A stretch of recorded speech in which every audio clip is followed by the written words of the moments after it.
Strawberry boogie, strawberry boogie, strawberry boogie, I'll meet you in the middle of the patch.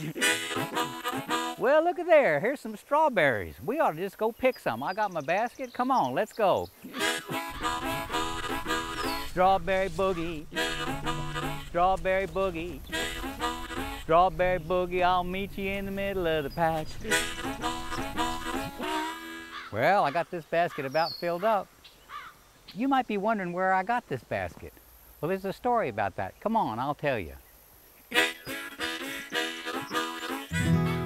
First time I saw one of these baskets, an old mountain man, Paul Googe, a wise and generous fellow, lived up in the South Toe Valley in Yancey County, and he had these baskets hanging on his porch. And I said, Paul, these things are beautiful. What's the story on them? He says, well, they're made out of tulip poplar bark. We lace them up with hickory bark.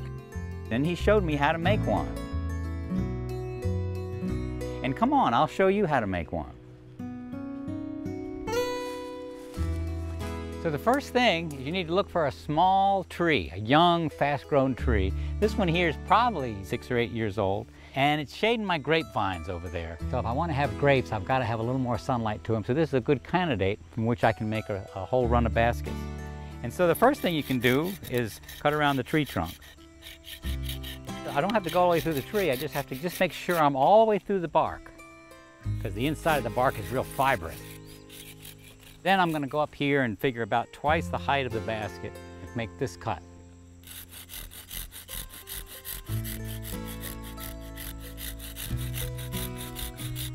Now all we have to do is cut down it.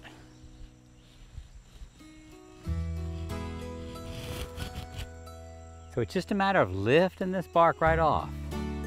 Right now, when the saps are running, is what the old timers will say. And what's really happening is there's all this new cambium tissue forming under the bark. And because of that, there's all these soft cells. So you can just grab that bark, peel it right off the tree.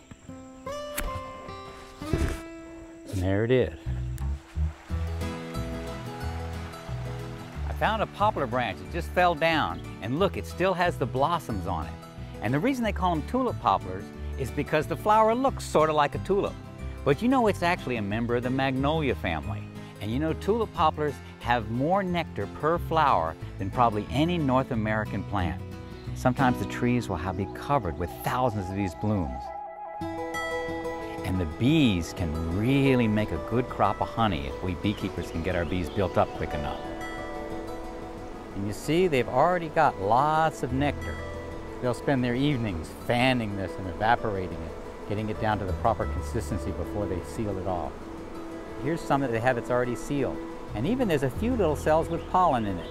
You see that light colored pollen? That's probably the tulip poplar pollen, because they also gather the pollen from the flower, not only the nectar.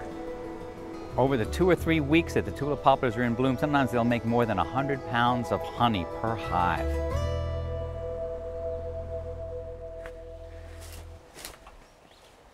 So once you get the bark off the tree, the next thing is you got to score the bottom pattern.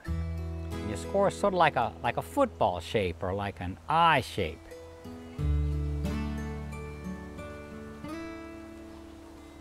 You're not cutting all the way through, you're just cutting through that outer corky layer and leaving the inner fibrous layer intact.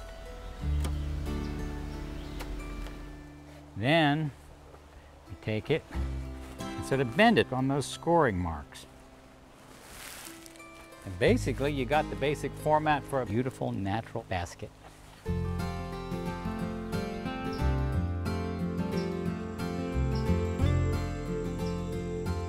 Tulip poplar trees like this can grow to be 200 feet tall. They're the largest North American hardwood. Many years ago, Daniel Boone took a large tulip poplar tree, he carved it into a dugout canoe, he loaded his family and 5 tons of possessions and sailed down the Ohio River all the way into the Spanish territory. So tulip poplar wood is light, soft, and easy to carve, and it's a great thing for carving bowls and plates, even utensils. Tulip poplar bark can be used as a siding for houses, and we even put some on the gable end of our house. Look, here's a tulip poplar bark door. One of our, seemed like a perfect kind of material to cover this old door on our shop.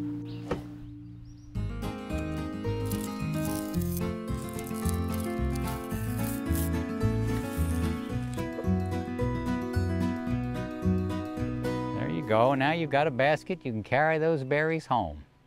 You can make these baskets into small berry baskets or into larger backpacks or hampers. And if they're laced up and have a good strong inner rim on them, they can last for years. Sometimes I go to schools and I tell them stories and show them demonstrations of traditional arts and crafts and telling them that these baskets are made all over the world. And so in some ways, all of our ancestors probably made these kind of baskets if we went far enough back. And one kid raises up his hand and says, Mr. Elliott, I see baskets like that all the time.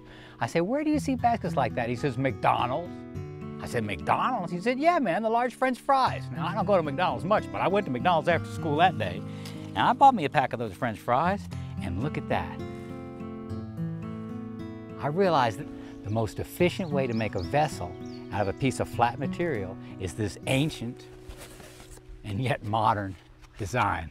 And you know, I looked on the bottom of the box and you know what it says? The design of this box is a registered trademark of McDonald's Corporation. Don't you think they're a couple 100,000 years too late on that?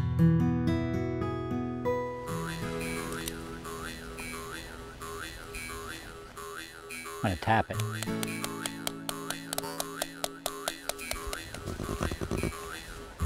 And then I'm gonna carve a little notch.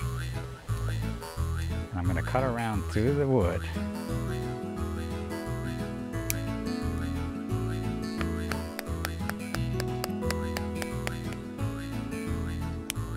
Oh, I think it's gonna work.